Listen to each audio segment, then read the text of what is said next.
नमस्कार आदाब दोस्तों। तो चलिए आज हम फिर लाए हैं देश दुनिया की तमाम छोटी बड़ी ब्रेकिंग न्यूज़। तो खबरों को स्टार्ट करने से पहले आपसे छोटी सी रिक्वेस्ट है दोस्तों, अगर चैनल पे नए हैं तो चैनल को सब्सक्राइब करें, नोटिफिकेशन को ऑन करें और वीडियो को लाइक करें, अपने दोस्तों के साथ ज़्यादा से ज़्यादा शेयर करें। तो आज की सबसे पहली और बड़ी खबर में आपको बताएंगे दोस्तों, पंजाब में कांग्रेस पार्टी को नया अध्यक्ष चुनना है, साथ ही विधानसभा में नेता प्रतिपक्ष के पद पर किसी नेता को नियुक्त करना है और सूत्रों की माने तो इन दोनों पदों पर पार्टी के नेतृत्व हिंदू सिख चेहरे को ला सकता है। बताया जाता है कि विधानसभा चुनाव में किए गए प्रयोगों को विफल होने के बाद अब कांग्रेस के संतुलन बनाने की नीति पर चलना चाहती है। इसी नीति के तहत नेता प्रतिपक्ष यदि सिख बनाया जाता है तो प्रदेश अध्यक्ष पद पर किसी हिंदू चेहरे को बिठाया जा सकता है। सूत्रों के मुताबिक कांग्रेस के नेतृत्व का पेच इसी गणित में फंसा है, इसलिए अब तक दोनों नियुक्तियों का मामला लटका है। जानकारों की माने तो पंजाब में कैप्टन अमरिंदर सिंह को मुख्यमंत्री पद से हटाने और उनकी जगह सिख नेता को बिठाने की कांग्रेस को भारी कीमत चुकानी पड़ी है। सूबे में कांग्रेस की 18 सीटों पर सिमट गई है और अब यह आलम है कि इन 18 विधायकों में से एक को नेता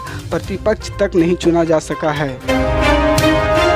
पश्चिम बंगाल की बीरभूम हिंसा मामले में गुरुवार को कलकत्ता हाई कोर्ट में सुनवाई हुई। कलकत्ता हाई कोर्ट ने 21 मार्च को बीरभूम हिंसा में हुई घटना पर केंद्रीय अन्वेषण ब्यूरो की प्रारंभिक जांच रिपोर्ट को रिकॉर्ड में लिया है। इस हिंसा में कम से कम 9 लोगों की मौत होने की बात सामने आई थी। इसके साथ ही हाई कोर्ट ने तृणमूल कांग्रेस के नेता बहादुर शेख की हत्या की जाँच सीबीआई को देने के संबंधी मामले में अपना आदेश सुरक्षित रख लिया है। इंडियन एक्सप्रेस की रिपोर्ट में सूत्रों के हवाले से दावा किया गया है कि सीबीआई ने अपनी रिपोर्ट में कहा है कि सबूतों का एक बड़ा हिस्सा नष्ट किया जा चुका है। वहीं बहादुर शेख की हत्या के मामले में राज्य सरकार ने हाई कोर्ट में दलील दी है कि ये केस पुलिस की ओर से देखा जा रहा है, ऐसे में इसे सीबीआई को देने की कोई ज़रूरत नहीं है। बाबू शेख तृणमूल कांग्रेस से जुड़ा हुआ था।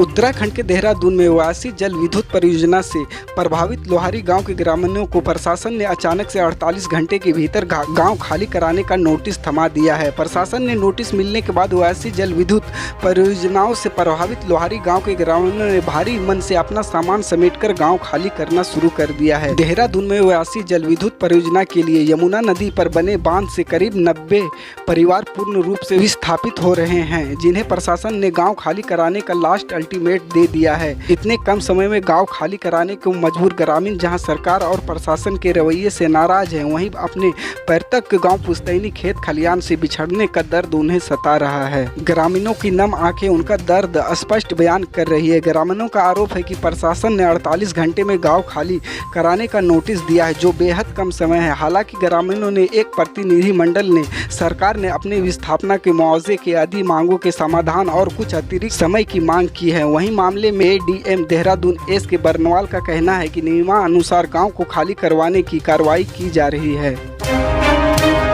यूपी चुनाव में करारी हार के बाद बहुजन समाज पार्टी को अपनी रणनीति बदलने पर मजबूर होना पड़ा। बसपा सुप्रीमो मायावती अब एकला चलो की नीति छोड़कर पार्टी में दूसरी और तीसरी पंक्ति के नेताओं को तैयार करने पर जोर दे रही है। मकसद है इन इलाकों में पार्टी को मजबूत और एकजुट करना, जहां मायावती खुद नहीं जा पा रही हैं। यूपी चुनाव से सबक लेकर मायावती अब 2024 चुनाव में पार्टी की स्थिति मजबूत करने में जुट गई है। इसके लिए वह अपने भतीजे आकाश आनंद पर काफी भरोसा जता रही है। 2022 के यूपी चुनाव में बसपा के हाथ महज एक सीट आई थी। मायावती ने कभी जिन राजा भैया को पोटा लगाकर जेल भिजवाया था, उनकी जनसत्ता दल लोकतांत्रिक पार्टी के विधायकों की संख्या भी बसपा से ज्यादा है। बसपा के मुकाबले सपा तो काफी अच्छी स्थिति में रही। मायावती सत्ताधारी भाजपा के बजाय समाजवादी पार्टी पर ज्यादा हमलावर हैं। दलित चिंतक डॉक्टर रवि कांत का मानना है कि मायावती को लगता है कि समाजवादी पार्टी ने बसपा के ज्यादातर नेताओं को अपनी तरफ लिया है, जिसका नुकसान चुनावों में पार्टी को उठाना पड़ा। मायावती का मानना था कि पार्टी के कई नेता भले ही साथ छोड़कर चले गए, लेकिन उनका समाज उनके साथ है, मगर चुनाव में उनका ये भ्रम टूट गया। मायावती को लगता था कि जाटव उनसे अलग नहीं हो सकते, मगर शहरी दलितों ने इस चुनाव में सपा को वोट दिया और गांव में भाजपा को। कांग्रेस की दिल्ली इकाई ने पेट्रोल, डीजल और रसोई गैस की कीमतों में वृद्धि के मुद्दे पर बृहस्पतिवार को केंद्र सरकार के खिलाफ प्रदर्शन किया। दिल्ली प्रदेश कांग्रेस कमेटी के कई नेता और सैकड़ों कार्यकर्ताओं ने पार्टी के महंगाई मुक्त भारत अभियान के तहत जंतर मंतर पर धरना दिया। उन्होंने केंद्र सरकार के खिलाफ नारेबाजी भी की। कांग्रेस की दिल्ली प्रभारी शक्ति सिंह गोहिल ने कहा, संपर्क सरकार के समय कच्चे तेल की कीमत $100 के ऊपर थी, लेकिन हमने कभी भी जनता पर बोझ नहीं डाला। लेकिन इस सरकार ने पेट्रोल और डीजल के दाम को 100 रुपये प्रति लीटर तक पहुंचा दिया है। उन्होंने आरोप लगाया कि केंद्र सरकार ने उत्पादन शुल्क 500% से अधिक बढ़ाया, जिस कारण पेट्रोल डीजल के दाम बढ़े। दिल्ली प्रदेश कांग्रेस कमेटी के अध्यक्ष चौधरी अनिल कुमार ने कहा कि देश और दिल्ली के लोगों को महंगाई से बहुत परेशानी का सामना करना पड़ रहा है, लेकिन सरकार को कोई फर्क नहीं पड़ रहा है। इसी तरह की पल पल की अपडेट जानने के लिए जुड़े रहें हमारे स्टार न्यूज के साथ। मिलते हैं अगली बड़ी खबर में, तब तक के लिए जय हिंद।